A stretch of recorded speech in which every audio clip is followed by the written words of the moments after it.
This is the story of a man named Stanley. Stanley worked for a company in a big building where he was employee number 427. Employee number 427's job was simple. He sat at his desk in room 427 and he pushed buttons on a keyboard. Orders came to him through a monitor on his desk, telling him what buttons to push, how long to push them, and in what order. This is what employee 427 did every day of every month of every year. And although others might have considered it soul-rending, Stanley relished every moment that the orders came in, as though he had been made exactly for this job. And Stanley was happy. And then one day, something very peculiar happened. Something that would forever change Stanley. Something he would never quite forget. He had been at his desk for nearly an hour when he realized that not one single order had arrived on the monitor for him to follow. No one had showed up to give him instructions, call a meeting, or even say hi. Never in all his years at the company had this happened, this complete isolation. Something was very clearly wrong. Shocked, frozen solid, Stanley found himself unable to move for the longest time. But as he came to his wits and regained his senses, he got up from his desk and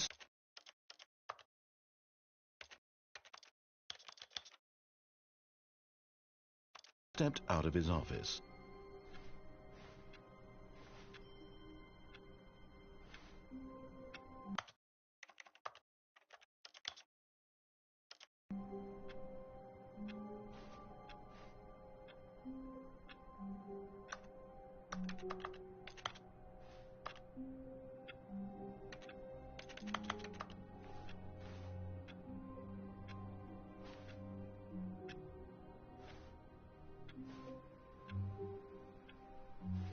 All of his co-workers were gone. What could it mean? Stanley decided to go to the meeting room.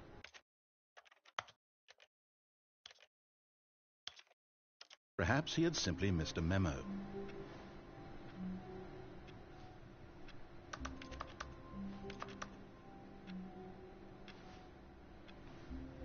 No matter how hard Stanley looked, he couldn't find a trace of his co-workers.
When Stanley came to a set of 2 open doors, he entered the door on his left.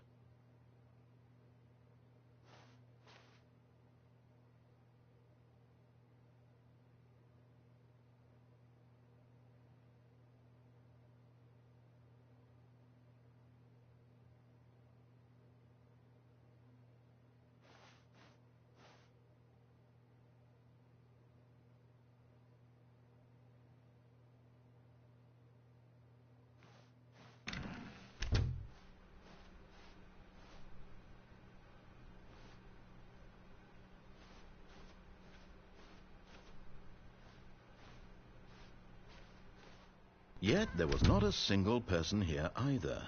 Feeling a wave of disbelief, Stanley decided to go up to his boss's office, hoping he might find an answer there.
Stanley stepped into the broom closet, but there was nothing here, so he turned around and got back on track.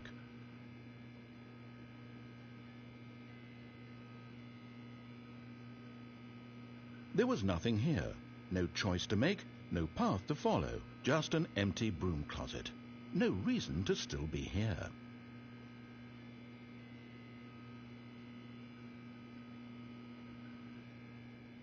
It was baffling that Stanley was still just sitting in the broom closet.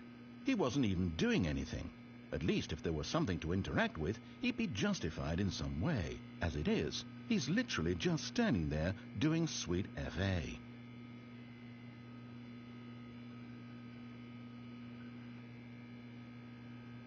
Are you really still in the broom closet? Standing around doing nothing? Why? Please offer me some explanation here. I'm genuinely confused.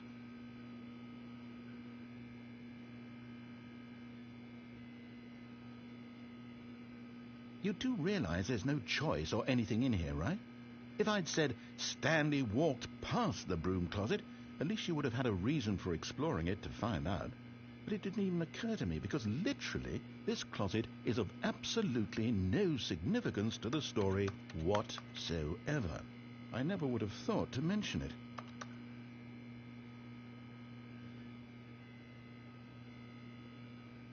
Maybe to you this is somehow its own branching path. Maybe when you go talk about this with your friends, you'll say, "Oh, did you get the broom closet ending? The broom closet ending was my favorite." I hope your friends find this concerning.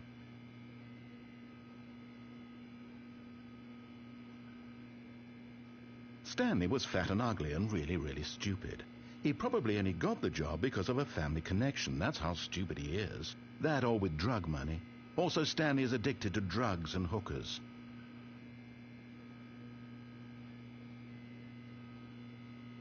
Well, I've come to a very definite conclusion about what's going on right now.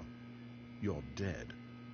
You got to this broom closet, explored it a bit, and were just about to leave because there's nothing here, when a physical malady of some sort shut down your central nervous system and you collapsed in front of your screen.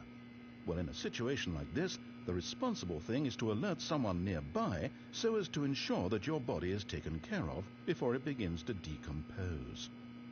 Hello? Anyone who happens to be nearby? The person at this computer is dead. They have fallen prey to any number of your countless human physiological vulnerabilities. It's indicative of the long-term sustainability of your species. Please remove their corpse from the area and instruct another human to take their place, making sure they understand basic first-person video game mechanics and filling them in on the history of narrative tropes in video gaming, so that the irony and insightful commentary of this game is not lost on them. All right, when you've done that, just step out into the hallway.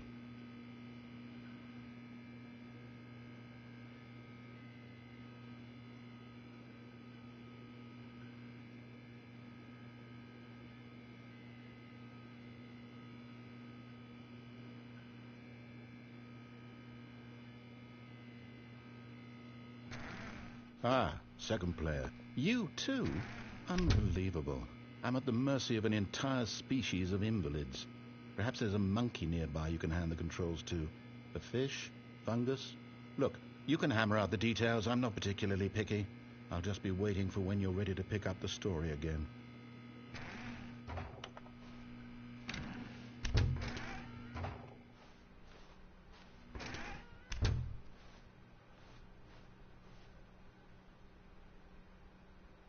Coming to a staircase, Stanley walked upstairs to his boss's office.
Stepping into his manager's office, Stanley was once again stunned to discover not an indication of any human life. Shocked, unraveled, Stanley wondered in disbelief who orchestrated this. What dark secret was being held from him? What he could not have known was that the keypad behind the boss's desk guarded the terrible truth that his boss had been keeping from him. And so the boss had assigned it an extra secret PIN number. 2845. But of course, Stanley couldn't possibly have known this.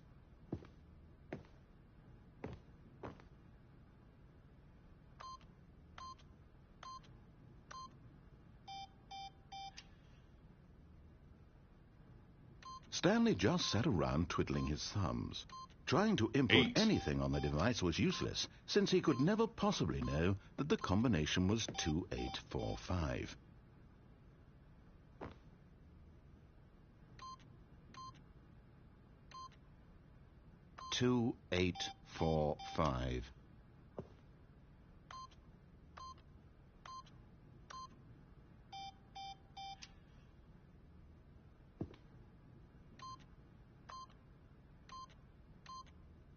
Yet incredibly, by simply pushing random buttons on the keypad, Stanley happened to input the correct code by sheer luck. Amazing.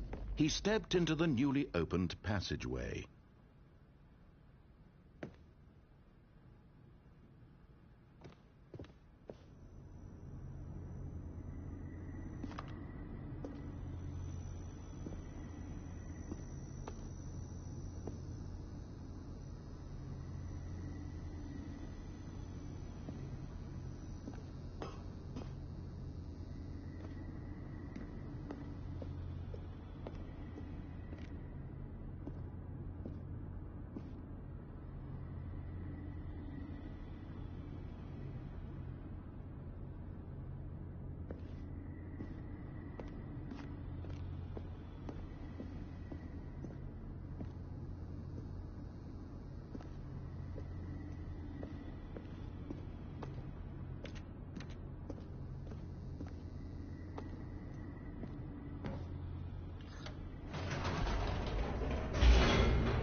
Descending deeper into the building, Stanley realized he felt a bit peculiar. It was a stirring of emotion in his chest, as though he felt more free to think for himself, to question the nature of his job. Why did he feel this now, when for years it had never occurred to him? This question would not go unanswered for long.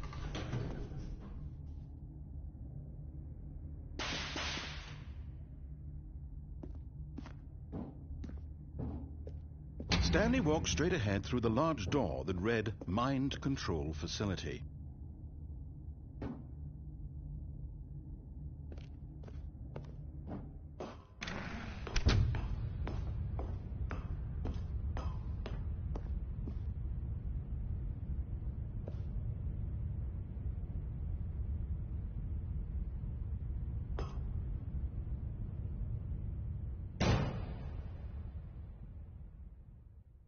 Aha! You've made it to the bottom of the mind control facility. Welcome! You see, back when the Stanley Parable first launched in 2013, getting to the bottom of the mind control facility was a bug that we simply didn't catch during development. And you all sent us lots of photos of it on Twitter and acted very superior about it. And you're all very, very clever. Good for you. Anyway, when it came time to update the game, we knew that we had to do something about this little goof of ours, so here you go. New content. You can call it the bottom of the mind control room ending, if that enhances your perception of the value of these updates. Isn't that what you crave? New content? Always more content, more content, more. And I'm here to give it to you. I'm here to make it seem like we really covered every nook and cranny of the game, with secrets and Easter eggs. How about this? We wrote a new piece of music just for this section. You won't hear it anywhere else in the game. It's a secret that's just for you. That's how special you are. We call this track, Good Job You've Made It to the Bottom of the Mind Control Facility. Well done.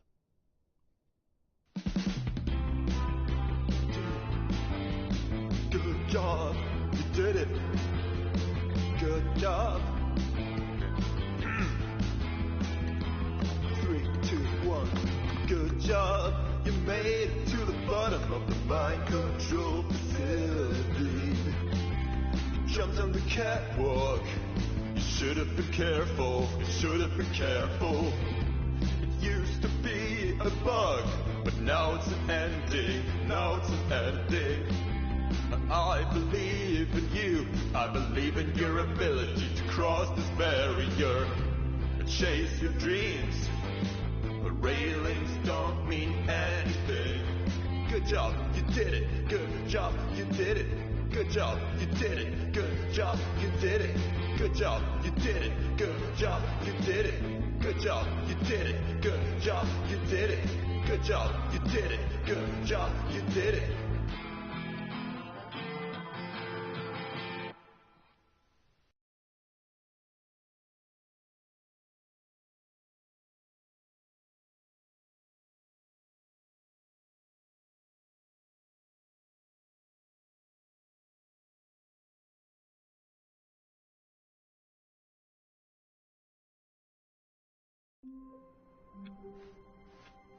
All of his co-workers were gone.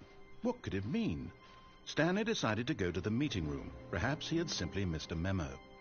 No matter how hard Stanley looked, he couldn't find a trace of his co-workers.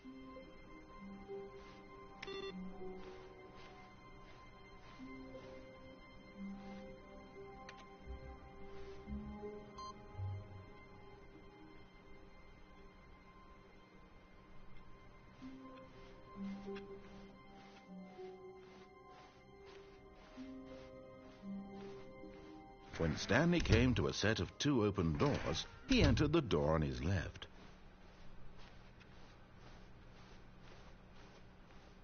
Yet there was not a single person here either.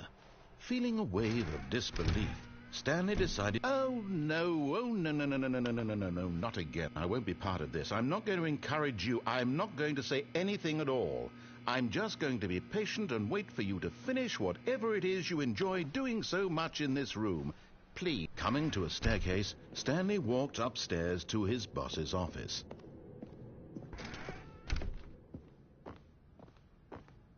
Stepping into his manager's office, Stanley was once again stunned to discover not an indication of any human life. What could it... Stanley was in such a rush to get through the story as quickly as possible, he didn't even have a single minute to just let the narrator talk. That kind of anxiety isn't healthy, so he relaxed for a few moments with some calming New Age music.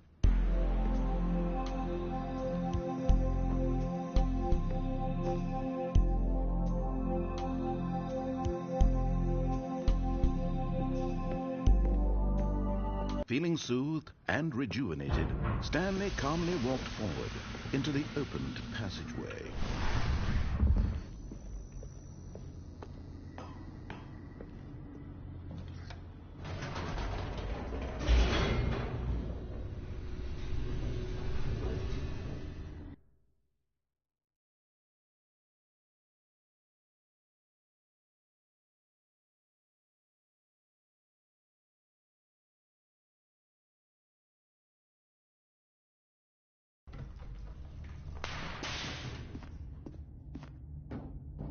Stanley walked straight ahead through the large door that read Mind Control Facility.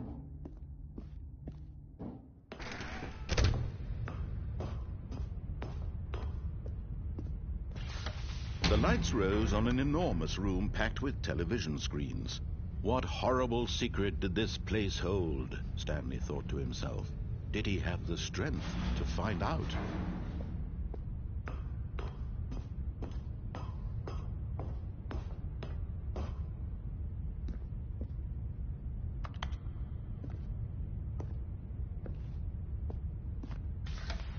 Now the monitors jumped to life, their true nature revealed.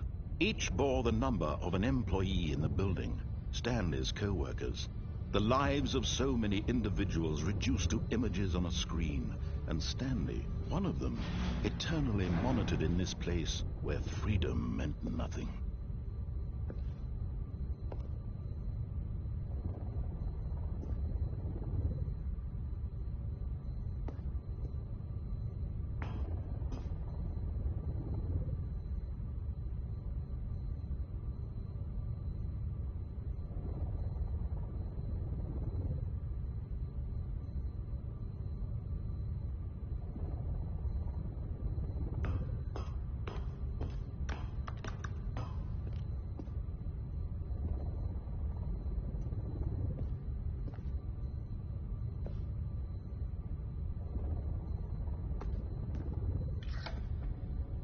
This mind control facility, it was too horrible to believe. It couldn't be true. Had Stanley really been under someone's control all this time? Was this the only reason he was happy with his boring job? That his emotions had been manipulated to accept it blindly?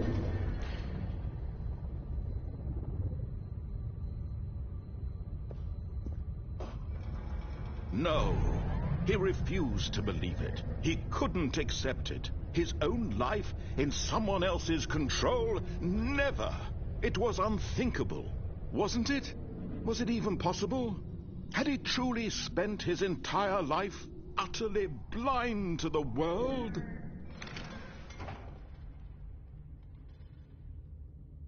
But here was the proof, the heart of the operation.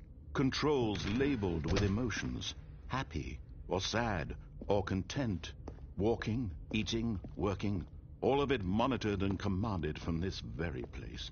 And as the cold reality of his past began to sink in, Stanley decided that this machinery would never again exert its terrible power over another human life.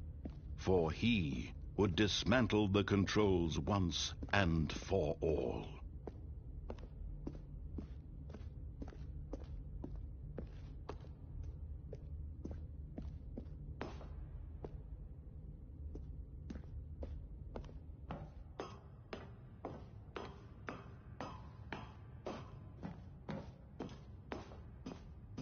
And when at last he found the source of the room's power, he knew it was his duty, his obligation, to put an end to this horrible place and to everything it stood for.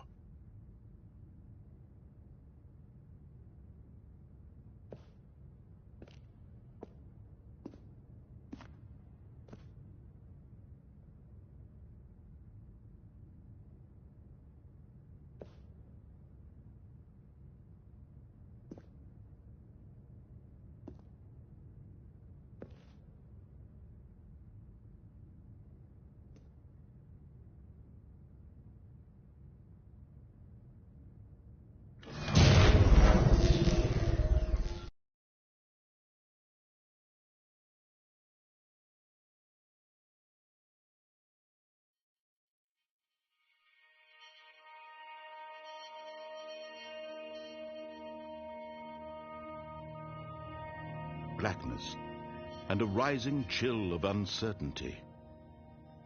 Was it over? Yes. He had won. He had defeated the machine, unshackled himself from someone else's command. Freedom was mere moments away. And yet, even as the immense door slowly opened, Stanley reflected on how many puzzles still lay unsolved. Where had his co-workers gone? How had he been freed from the machine's grasp? What other mysteries did this strange building hold? But as sunlight streamed into the chamber, he realized none of this mattered to him, for it was not knowledge or even power that he had been seeking, but happiness. Perhaps his goal had not been to understand, but to let go. No longer would anyone tell him where to go, what to do, or how to feel. Whatever life he lives, it will be his. And that was all he needed to know. It was perhaps the only thing worth knowing. Stanley stepped through the open door. Stanley felt the cool breeze upon his skin, the feeling of liberation, the immense possibility of the new path before him. This was exactly the way, right now, that things were meant to happen. And Stanley was happy.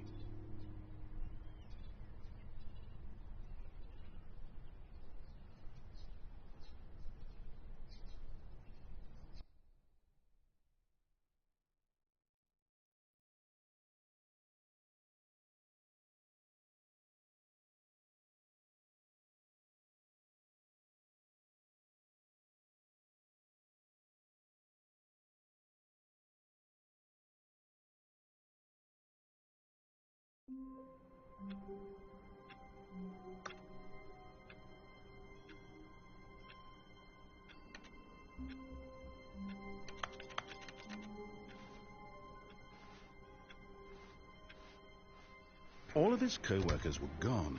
What could it mean? Stanley decided to go to the meeting room. Perhaps he had simply missed a memo.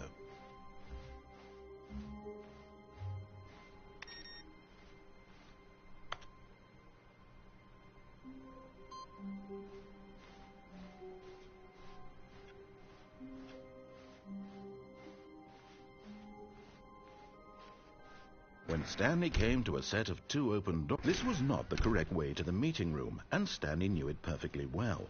Perhaps he wanted to stop by the employee lounge first, just to admire it. Ah, yes, truly a room worth admiring. It had really been worth the detour after all, just to spend a few moments here in this immaculate, beautifully constructed room. Stanley, but eager to get back to business, Stanley took the first open door on his left.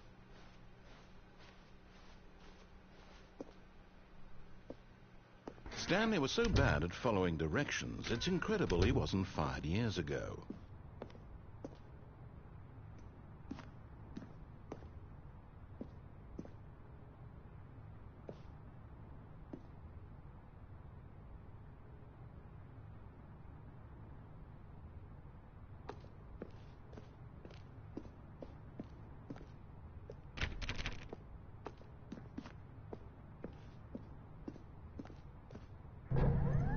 Look, Stanley, I think perhaps we've gotten off on the wrong foot here.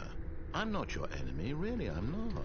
I realize that investing your trust in someone else can be difficult, but the fact is that the story has been about nothing but you all this time.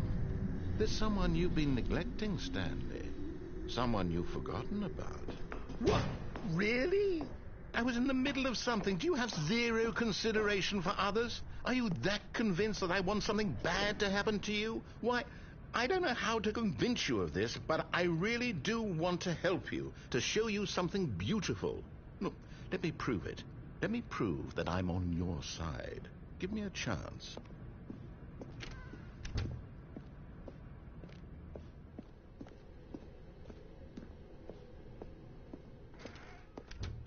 Now listen carefully, this is important. Stanley walked through the red door. Aha, perhaps you misunderstood. Stanley walked through the red door.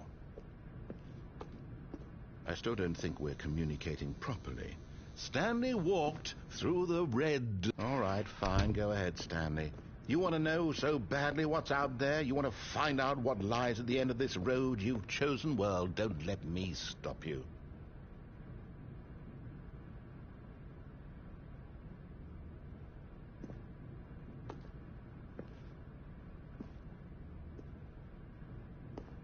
You see? There's nothing here. I haven't even finished building this section of the map, because you were never supposed to be here in the first place. Broken rooms, exposed developer textures. Is this what you had wanted? Was it worth ruining the entire story I had written out specifically for you? Do you not think I put a lot of time into that? Because I did. And in the end, it was all for nothing, because this is what you wanted to see.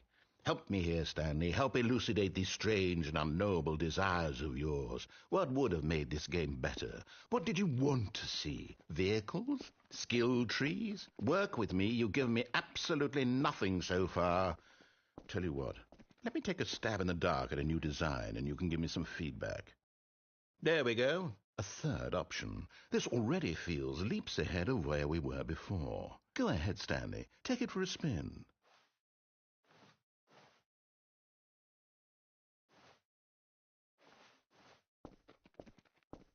Okay, I'm going to stop you there. Now, tell me about your experience with this new version. Would you say that the game benefited from allowing you more choices? Feel free to be honest. I'm looking for some real critical feedback here.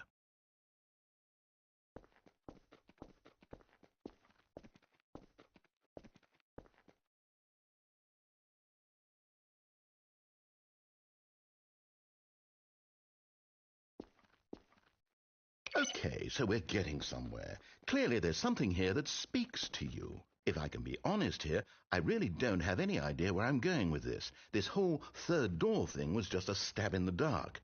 But I guess you're into it, so let's keep this party train rolling. Here, based on the data from your previous playthrough, I've compiled a new version. And to be perfectly candid, I think I've knocked it out of the park with this one. Let's take a look.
Now, would you say that competitive leaderboard helped you feel motivated to keep walking through doors? Again, honest answers, please. Hey, I nearly forgot. I've got a prototype of a new game I've been working on, and now would be a lovely opportunity to give it some play testing. You wouldn't mind taking a look at it, would you? Perfect. Let me boot it up.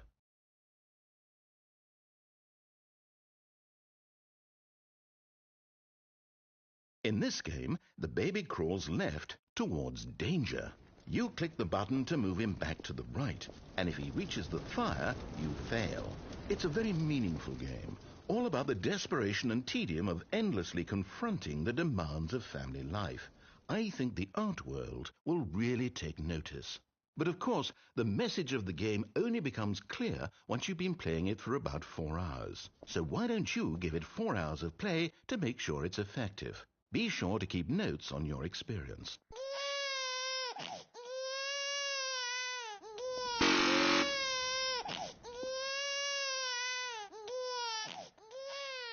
You heartless bastard!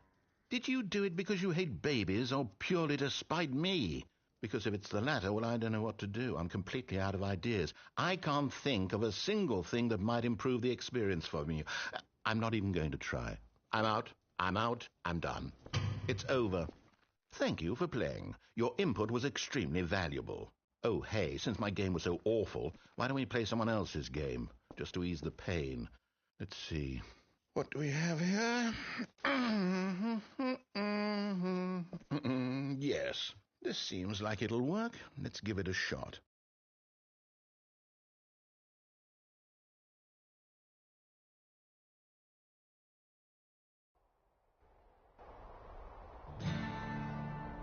Aha! Fascinating. What do you think this game is about, Stanley? What's our backstory? What is our motivation? Well, it seems obvious to me that you are meant to play as a creepy man spying on innocent civilians below you from up high in your creep tower, perhaps for some sort of twisted erotic purpose. Yes, that must be it. What a fascinating venture into the experience of total mental depravity. So far, I love everything about this game, Stanley. And it seems there's even more. Come, let's venture outward and see what else is out there.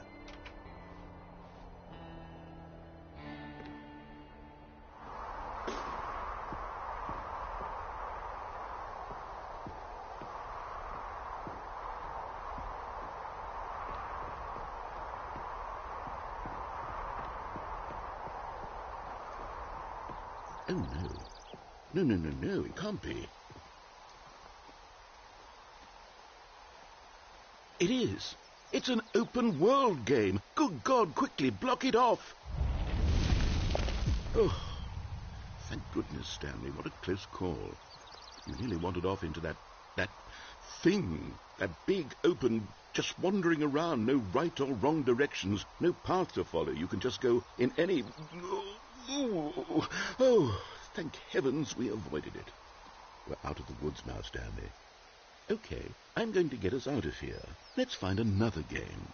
Preferably something with walls. Something with nice, big, insurmountable walls. Okay, I think this will be just the thing.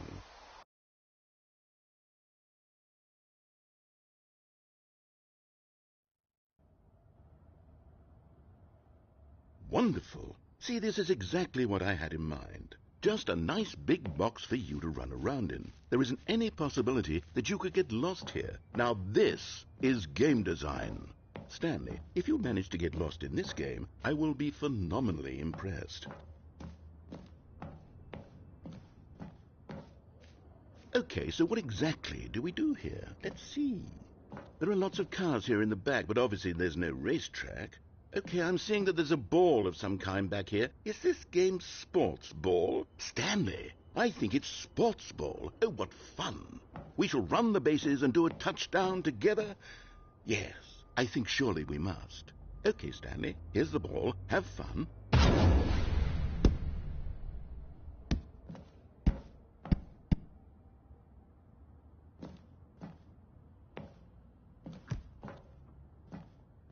Are you doing it? Are you winning? Is this fun?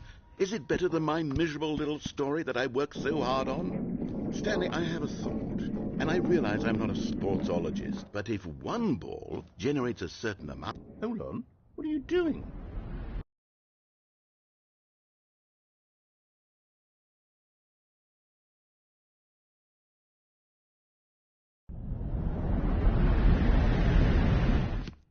Stanley, don't do that. I can't follow you there. I can't help you. How will you write a story without me? You can't do it. You know that. Stanley, come back. You still have...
I wonder what he found.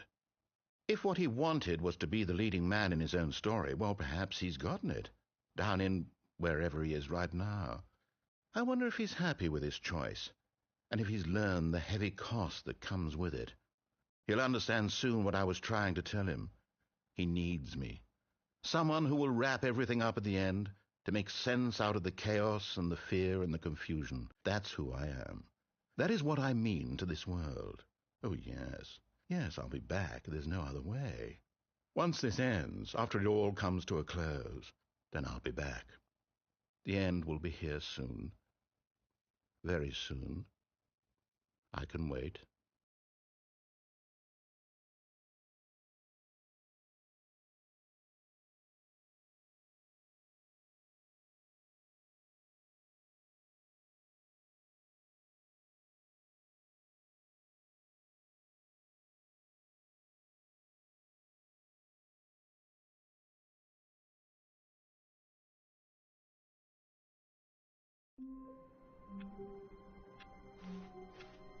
All of his co-workers were gone.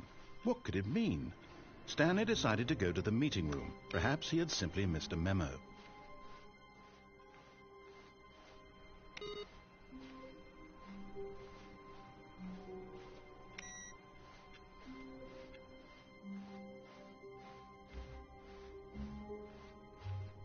When Stanley came to a set of 2 open... This was not the correct way to the meeting room, and Stanley knew it perfectly well. Perhaps he wanted to stop by the employee lounge first, just to admire it. Wow, yes, this room. But eager to get back to business, Stanley took the first open door on his left.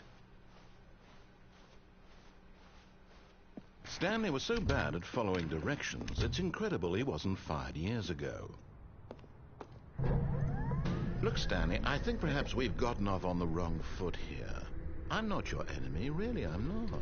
I realize that investing your trust in someone else can be difficult, but the fact is that the story has been about nothing but you all this time.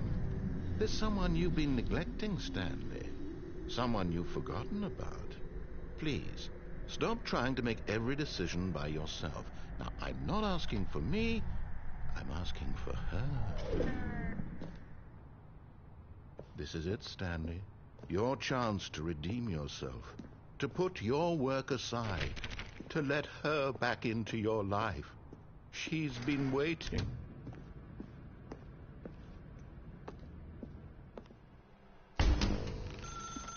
That's her, Stanley. You need to be the one to do this. To reach out. Oh, no, you can't. Did you just unplug the phone? No, that wasn't supposed to be a choice. How did you do that? You actually chose incorrectly? I didn't even know that was possible. Let me double check. No, it's definitely here, clear as day. Stanley picks up the phone. He's taken to his apartment where he finds his wife, and the two pledge themselves to one another. Music comes in, fade to white, roll credits.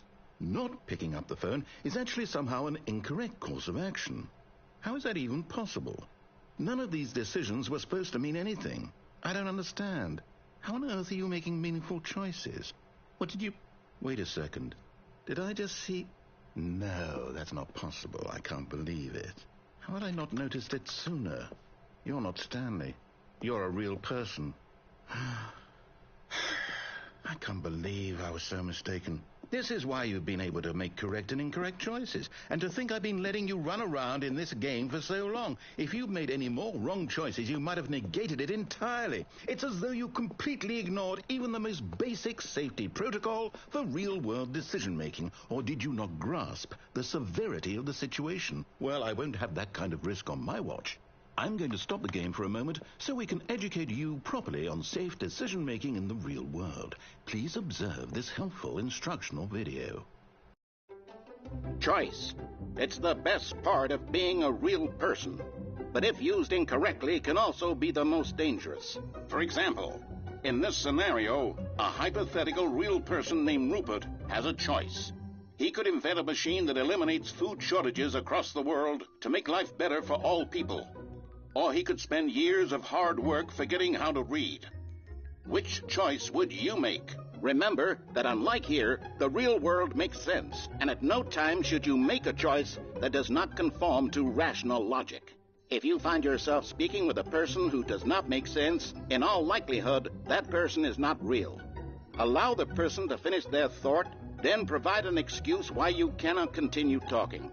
Turn to a partner and practice saying, "My goodness, is it 4:30? I'm supposed to be having a back, sack, and crack."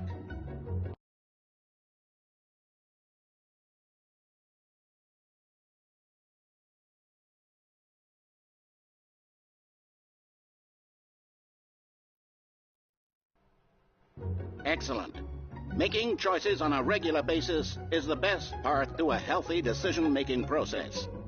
Most medical professionals recommend making at least 8 choices per day. Do you make more than 8? Less? And finally, if you begin to wonder if your choices are actually meaningful and whether you'll ever make a significant contribution to the world, just remember that in the vast infiniteness of space, your thoughts and problems are materially insignificant, and the feeling should subside. At this time, your instructor will guide you in an exercise to test and reinforce the material covered in this video. Welcome back. You may have noticed that this room has begun to deteriorate as a result of narrative contradiction. But not to worry. Now that you're properly informed on good decision-making, we're going to revisit a choice you made just a few minutes ago and see what the correct thing to do would have been. This way, please.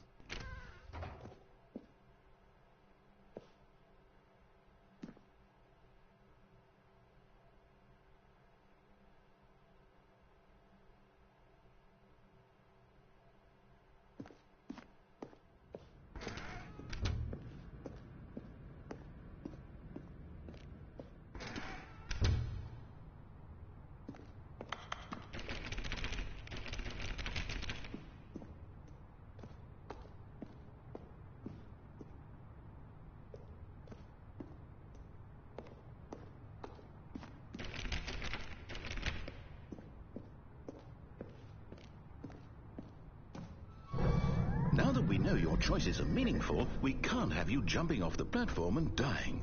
Imagine the main character dying senselessly halfway through the story. That story would make no sense at all. We just need to get you home as soon as possible before the narrative contradiction gets any worse. Unfortunately, it seems this place is not well equipped to deal with reality.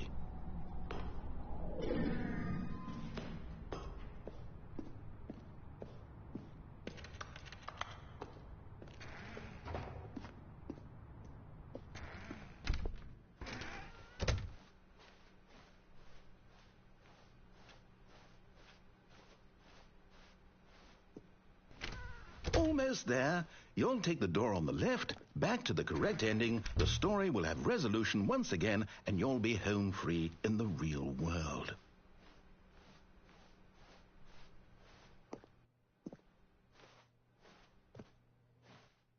Now remember, all you need to do is behave exactly as Stanley would. That means choosing responsibly and always putting the story first. I'm quite sure you'll be up to the task. Just follow my lead and you'll be fine. All right. When Stanley came to a set of 2 open doors, he entered the door on his left. No! Why did you do that? Quickly, hurry back in the other direction. Perhaps we're not too late.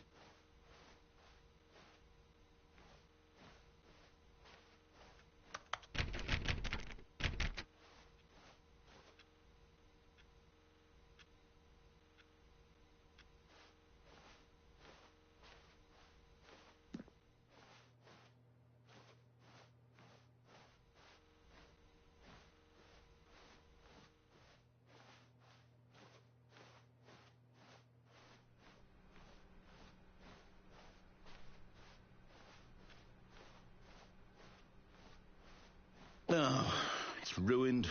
I can't believe, after everything we talked about, that my story, you've destroyed my work. Why? For what? What did you get out of that? What did you think was so special about seeing the game undone, left here like so much garbage? It's worth this now. And what am I supposed to do? Even if there were a way to continue, would it be worth it?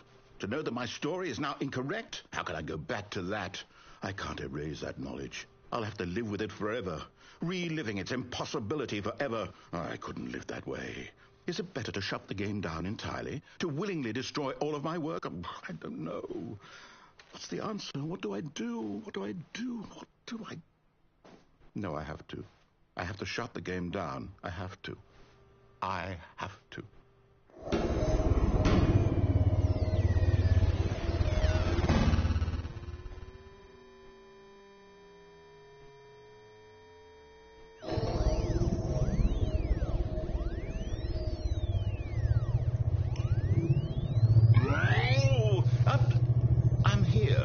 I'm still here in this pile of rubbish, with you who thought you were so clever. Now look where we are. My entire game is destroyed. It was the only thing in the world that was mine, and you've run it into the ground. What, did you think that would be funny? You just had to see?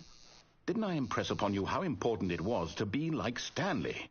He actually knows how to do what I tell him to. He understands that if I say to do something, there's a damn good reason for it. That thought hadn't even occurred to you, had it? That there's a world outside of you? You're a child. Oh, my story. If you'd just gone through the door on the left, you would have seen it. There was a whole underground facility. You would have destroyed it and been victorious. It would have been so perfect. I worked so hard on it. I tried so hard to make... behave exactly as Stanley would. That means choosing responsibly and always putting the story first. I'm quite sure you'll be up to the task. Just follow my lead and you'll be fine. All right. When Stanley came to a set of 2 open doors, he entered the door on his left. No! Why did you do that? Quickly, hurry back. Behave exactly as Stanley would. That means choosing responsibly and always putting the story first. I'm quite sure you'll be up to the task. Just follow my lead and you'll be fine. All right. When Stanley came to a set of 2 open doors, he entered the door on his left.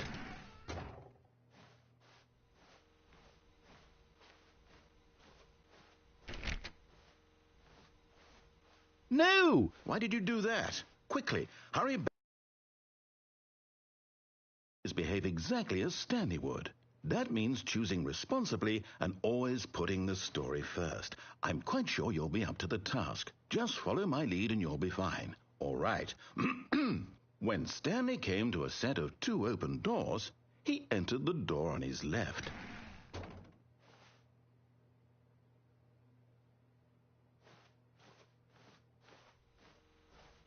No! Why did you do that? Quickly, hurry back. Behave exactly as Stanley would. That means choosing responsibly and always putting the story first. I'm quite sure you'll be up to the task. Just follow my lead and you'll be fine. All right. When Stanley came to a set of 2 open doors, he entered the door on his left.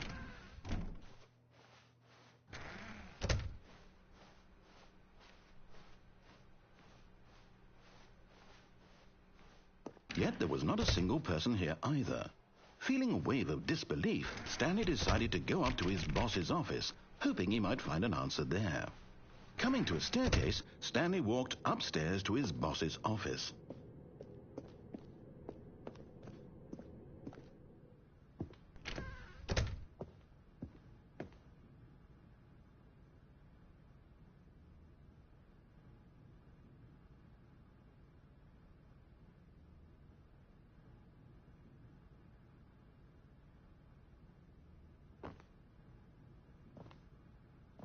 Stepping inside his manager's office, Stanley was once again stunned to discover not an indication of any human life. Shocked, unraveled, Stanley wondered in disbelief who orchestrated this, until he saw the door with a voice receiver next to it. Surely behind this door lay all the answers to his questions. And beyond all probability, he knew the passcode. He had seen it on his boss's computer just last week. Night Shark 115. Was this the code to open the door? Would it still work? There was only one way to find out. Stanley had been trained never to speak up, but now he would draw from within himself the courage to face the unknown. He drew a sharp breath and then spoke the code.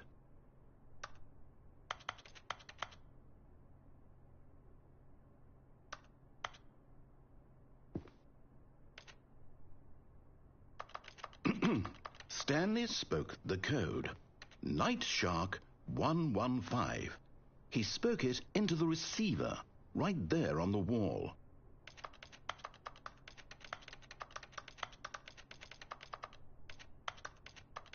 I'm sorry, is there a problem? You didn't mishear me, did you? Please speak the code into the receiver. Otherwise we can't get on with the story. This is a crucial step.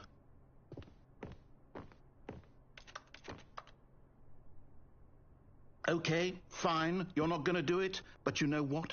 It's pretty humiliating to bring you this far, only for you to suddenly decide you have better things to do. I asked you for this one single thing, for your respect.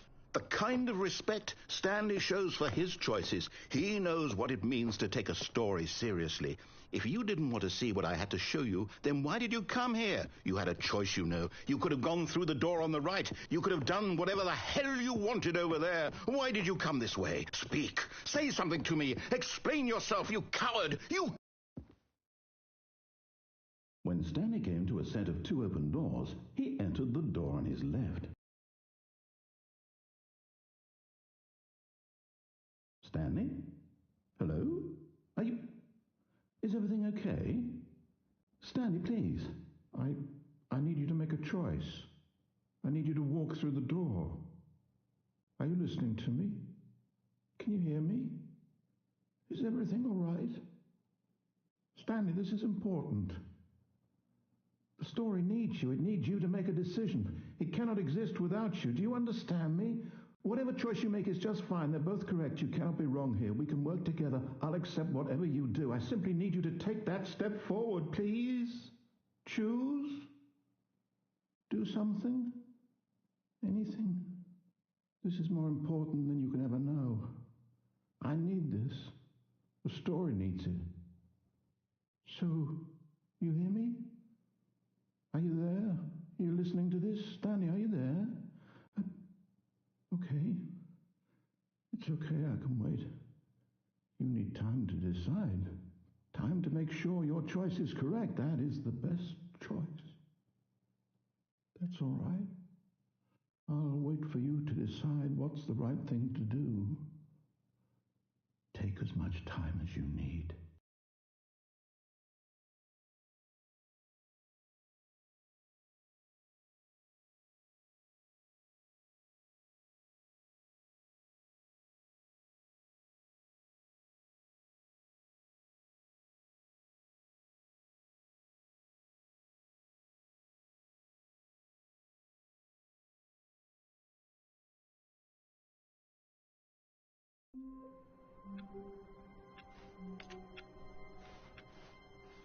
How long was I sitting there? Stanley wondered to himself. Minutes? Days? Centuries? Did something crucial happen while my senses were turned? He made a note to be more careful with time from now on.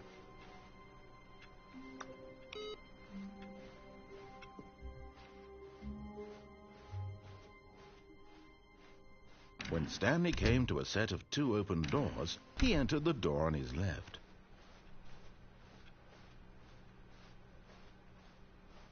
Yet there was not a single person here either. Feeling a wave of disbelief, Stanley decided to go up to his boss's office, hoping he might find an answer there.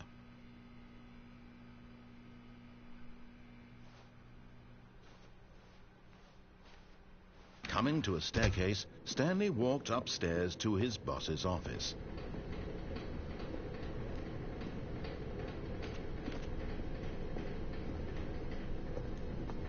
But Stanley just couldn't do it. He considered the possibility of facing his boss. Admitting he had left his post during work hours, he might be fired for that. And in such a competitive economy, why had he taken that risk? All because he believed everyone had vanished? His boss would think he was crazy. And then something occurred to Stanley. Maybe, he thought to himself, maybe I am crazy. All of my co-workers blinking mysteriously out of existence in a single moment for no reason at all? None of it made any logical sense. And as Stanley pondered this, he began to make other strange observations. For example, why couldn't he see his feet when he looked down? Why did doors close automatically behind him wherever he went? And for that matter, these rooms were starting to look pretty familiar. Were they simply repeating? No, Stanley said to himself, this is all too strange. This can't be real. And at last, he came to the conclusion that had been on the tip of his tongue. He just hadn't found the words for it. I'm dreaming, he yelled. This is all a dream. Oh, what a relief Stanley felt to have finally found an answer, an explanation. His co-workers weren't actually gone. He wasn't going to lose his job. He wasn't crazy after all. And he thought to himself, I suppose I'll wake up soon. I'll have to go back to my boring real-life job pushing buttons. I may as well enjoy this while I'm still lucid. So, he imagined himself flying and began to gently float above the ground. Then he imagined himself soaring through space on a magical starfield, and it too appeared. It was so much fun, and Stanley marveled that he had still not woken up. How was he remaining so lucid? And then perhaps the strangest question of them all entered Stanley's head. One he was amazed he hadn't asked himself sooner. Why is there a voice in my head dictating everything that I'm doing and thinking? Now the voice was describing itself being considered by Stanley, who found it particularly strange. I'm dreaming about a voice describing me, thinking about how it's describing my thoughts, he thought. And while he thought it all very odd and wondered if this voice spoke to all people in their dreams, the truth was that, of course, this was not a dream. How could it be? Was Stanley simply deceiving himself, believing that if he's asleep he doesn't have to take responsibility for himself? Stanley is as awake right now as he's ever been in his life. Now, hearing the voice speak these words was quite a shock to Stanley. After all, he knew for certain, beyond a doubt, that this was in fact a dream. Did the voice not see him float and make the magical stars just a moment ago? How else would the voice explain all that? This voice was a part of himself too. Surely, if he could just... He would prove it. He would prove that he was in control, that this was a dream. So he closed his eyes gently, and he invited himself to wake up. He felt the cool weight of the blanket on his skin, the press of the mattress on his back, the fresh air of a world outside this one. Let me wake up, he thought to himself. I'm through with this dream. I wish it to be over. Let me go back to my job. Let me continue pushing the buttons. Please, it's all I want. I want my apartment and my wife